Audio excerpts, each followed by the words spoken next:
So I want the face of your putter aligned with that center tee. Okay.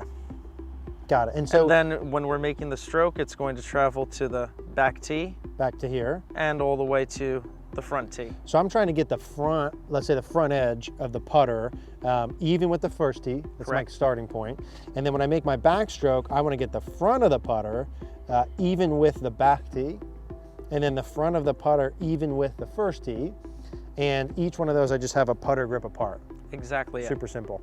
Now, the reason we want to do this is because what we're saying is if someone's three putting and they have distance control or speed control problems, probably the starting point of that is they do not do this. Right. They've never started with an appropriately sized stroke in order to get the ball to travel a given distance.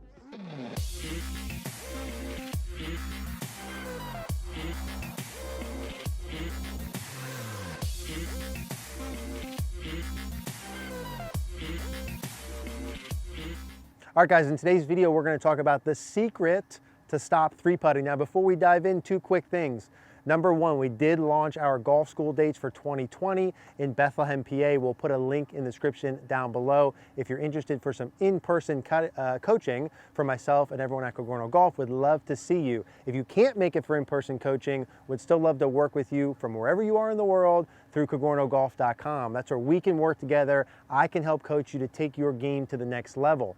As a member of Cogorno Golf, most importantly, you get access to our Facebook group where you can post your swings, get feedback on your priorities. What are you supposed to work on? How to work on them. You also get access to everything, including all of our master classes, our member library, the quick fix section, as well as the practice section. Would love to see you there.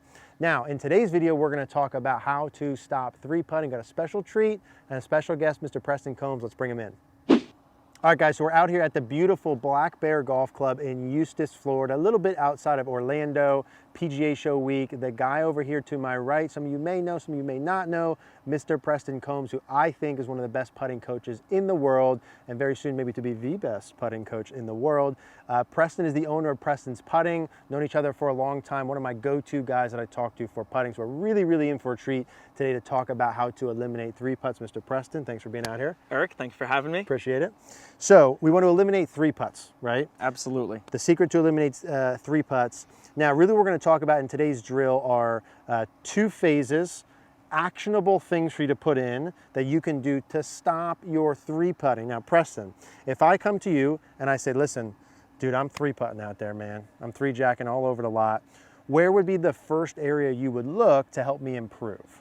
Well, first I'm looking at how big a stroke you're making to send the ball a given distance. One of the fatal flaws I see from amateur golfers is that they're not making a size of stroke large enough to accommodate the distance they need to get that ball to travel. Yes. It's almost like they're making such a small backstroke, they need to increase the tempo to such a large degree, they just can't manage where that ball's getting ready to stop. They can't manage how fast that putter head's traveling when it strikes that golf ball. And there's the main cause of three putts. And so the distance or the length of the stroke to control the distance the ball goes, which some people would say, just let's call it speed, right? Yep. The speed at which you hit the putt. Sure. So the secret of this is that, and we said off camera, right? You said about three putting from 15 feet. Oh, absolutely. I mean, when's the last time somebody three putted from 15 feet because they hit the first putt 10 feet right? Yeah, exactly. It's usually because they hit it 10 feet by. It's speed related. Of course. It's speed related. So the biggest issue with three putting, we would both agree, and everyone would agree with that, it's a speed management issue that we're saying is dictated primarily by length or size of stroke. Yes, Okay. Followed closely by tempo. So, size of stroke. What we're saying is for you to eliminate your three putts and stop three putting, the actionable thing to do is make the size of your stroke manageable and sort of consistent to be able to kind of have a base to work within. Right. We want to set up a reference point so that if we need to go a longer distance or a shorter distance, at least we've got a starting ground that we can build off of. We can make the stroke a little bit bigger, a little bit smaller, as opposed to solely relying on feel, which is ultimately guesswork if you're not referencing anything. Perfect. Okay, so step number one, I want to control the size of my stroke. What's the sort of a drill or thing I can do to be able to measure that? We've got to be able to set up reference points, but you don't need a tape measure for this one. It's as simple as your putter and 3 golf tees. May I borrow yours, show you how to set it up? Absolutely. perfect. We're going to find a flat-ish part of the green, Eric, Okay. and we're going to make sure that we're orienting our first tee where we're going to be hitting the golf ball from, Okay. and then one grip Got it. for the backstroke, and one grip length here for the follow through. Okay. We're going to lose the golf ball, and we're going to start using this small base stroke, these 3 tees that are set one grip back and one grip through, Yep. as a reference point for us to make sure that we're not making a stroke that's too big or too small. Perfect. We want to set a baseline reference point here. Okay. So when I take this setup here like so, and I come down here, now I've got a whole putter head there, right? Am I trying to get the face of the putter with the tees, the whole putter, the back of the putter? How do I do that? We're looking for face travel, so I want Okay. the face of your putter aligned with that center tee. Okay.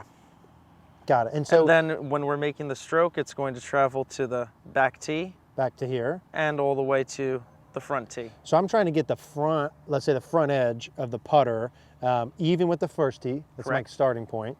And then when I make my backstroke, I want to get the front of the putter even with the back tee, and then the front of the putter even with the first tee. And each one of those, I just have a putter grip apart. Exactly. Super simple. Now, the reason we want to do this is because what we're saying is if someone's 3-putting and they have distance control or speed control problems, probably the starting point of that is they do not do this. Right. They've never started with an appropriately sized stroke Yeah. in order to get the ball to travel a given distance. So as we start introducing this phase right here, phase 1 of Yep. mapping out our size of stroke, then we can start introducing the idea of tempo, or how fast or slow the putter's moving. So someone 3-puts, you would expect when they go back, either their backstroke is way too long for a Correct. given putt, or their backstroke is way too short. Because their backstroke is way too short or long, they then have a short or long follow through, as well as tempo issues. We'll get to that. Absolutely. Got it. That's a great way to phrase it. So the point of this is to get the size, have I said that enough? The size of the stroke the same, right, or manageable here to start. That'd be step 1. Yes. Okay. So I take my setup here. I've got the front of the putter even with the front tee. I know that I'm trying to get the front of the putter to the back tee and the forward tee. How do I start to practice this? I want you to explore the size of stroke here a little Okay. bit.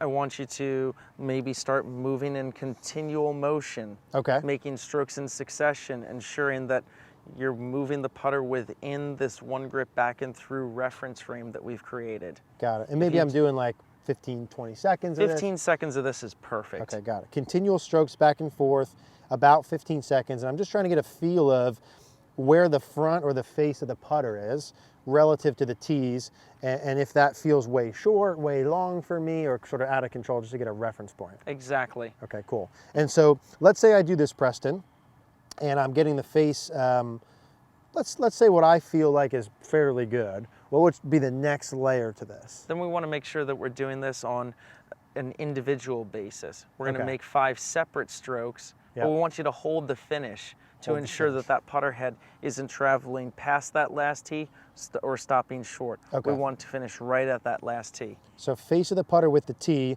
Now I'm not doing continuous strokes.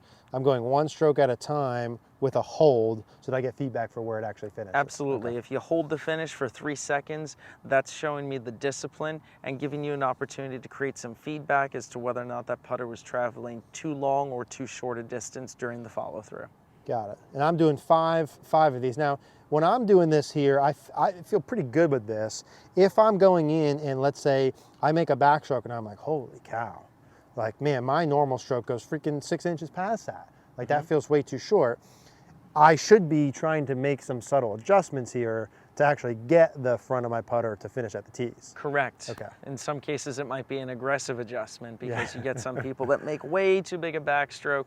They can't slow the putter head down enough, and that's an instance where we see some of those 10-footers start going 10 feet by. And specifically, if someone's watching this and they struggle with 3-putting, and we're saying the speed management is an issue, and this feels really weird and you feel too far short, whatever, what they might be doing might be okay, Right. but if they want to improve at this would be a great place to build a base stroke length. I think everybody might be at in the top end okay at speed, Yep. but let's find a way to make it better. Let's give them a strategy and a pathway that they can go down in order to start becoming excellent at managing their speed on a day-to-day basis. Okay, so Preston, let's say I worked through this. I did my 15 seconds of continual. Correct. I did my 5 reps, 1 stroke at a time, holding my finish. And I worked through that, right? I hate to go through this because we go so fast with these videos. That may be some place where someone needs to live for a while. Yes. To get good at, right? It's a skill. The size is a key concept Yeah. that determines our putting priority of speed. So we want to make sure that we have that down pat before we move on to the next piece. And that's something someone could do for sessions, weeks, months, years. Size is a forever thing. Just because I got good at that key concept doesn't mean that I want to ditch that and forget about it 3-6 months down the road just because things are getting better with their speed on the golf course. Okay. It's a key concept because it's a forever piece. I didn't go off on a tangent, but I think that's important. Now, the second part of this is tempo, right? Yes. So I've got a size that my stroke is going to be, and then I have what we'll say tempo. Correct. That I go. So how do I start practicing this in terms of the tempo portion of my stroke? Well, I want to help better define tempo. Yeah. Tempo is how fast the putter head's moving or how slow the putter head's moving within this size of stroke. Got it. How does the player create the awareness of that? I want them to explore. Okay. I want them to, within this size of stroke that we've created, 1 grip back and 1 grip through, move the putter too quickly, something that's unusually fast, and make sure you're staying within that size. Got it. And then explore the other end of the spectrum and show me what a putter head moving too slowly looks like. Got it. Almost uncomfortably slowly. Yep. And then you can start with the edges of the map laid out. Yep. Find that middle ground. Start working through with a more medium tempo. Okay, cool. So why don't you show me what the faster one looks like here, Too Eric? fast. Okay, let's go fast. And that's much faster than the first couple that you were doing earlier when you were holding your finish, right? Yeah. Now, when I'm doing these, can I go continual or just 1 stroke at a time? Would you prefer? Continual motion for starters. Okay, got it. Okay. So going too fast. So that feels fast. Agreed. Now let's see slow. Slow. It feels slow. Good. And then let's see that medium tempo here.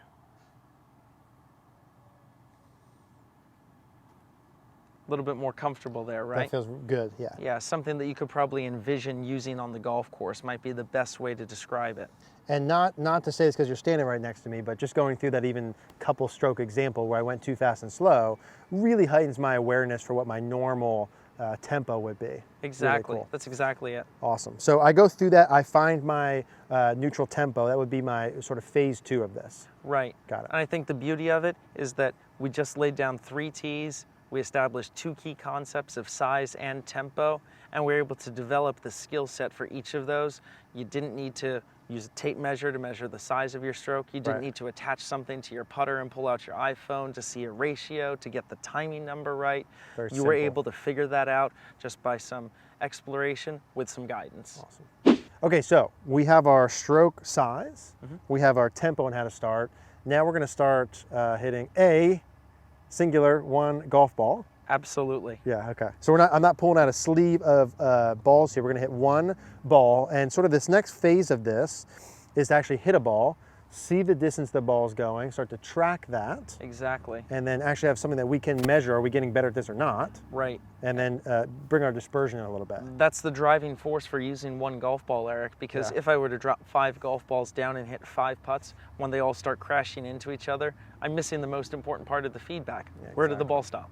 And so we have more in this in our master class that's going to be coming out here later on. But as a baseline beginner thing for them to start with, how would I start this process? I'm gonna hit a couple putts. Correct. I'm gonna mark them. We're gonna hit 5. 5 putts. And okay. we're gonna mark them with ball markers, any type of coin. Got it. Okay. So I've got my tees in. I got the ball right on the front of the tee so that my face is on the tee. That's a really important piece. I'm glad you mentioned that. And now when I go through this, I know you like 1 practice stroke to confirm that I did what I'm trying to do. So when I'm doing my practice stroke, I'm trying to feel the face or the front end of the putter going back to the tee, through to the tee with a neutral tempo. If I like it, I go ahead up to the ball and I try and execute. If I didn't like what I did, maybe I was too long, too short, too fast. I'd venture that first one might have been a smidge too long. A little too long. Okay, good. See, I like this. I'm getting coaching. I love it. So when I come here now, when I'm working through it, I'm going to try and correct it until I do a practice stroke that I like, and then I'm going to hit the putt. Exactly Okay. it. Okay, got it. So, face of the putter at the tee, I'm going to try and get the here to there and bend through. So face of the putter back to the tee, through to the tee, and I'm going to hit a ball. And then I'm going to walk up and I'm going to mark that with, again, a penny, any sort of markable work. Exactly. And what we're going to do, and we'll speed up this up as I go through, but I'm going to hit 5 putts in this phase. I'm going to mark the 5 balls, and that's why we use one ball instead of just hit a million of them so they don't run into each other. Exactly. So we use one ball so you can mark all of them so you can actually see the dispersion pattern of the putts you hit. That's the goal, right? Okay. So let's because try. if we're managing the size and tempo well, we should be able to create similar results. But as we're first learning, first exploring this here, we want to just get some data to see what results we're able to create with our first interpretation of size and tempo.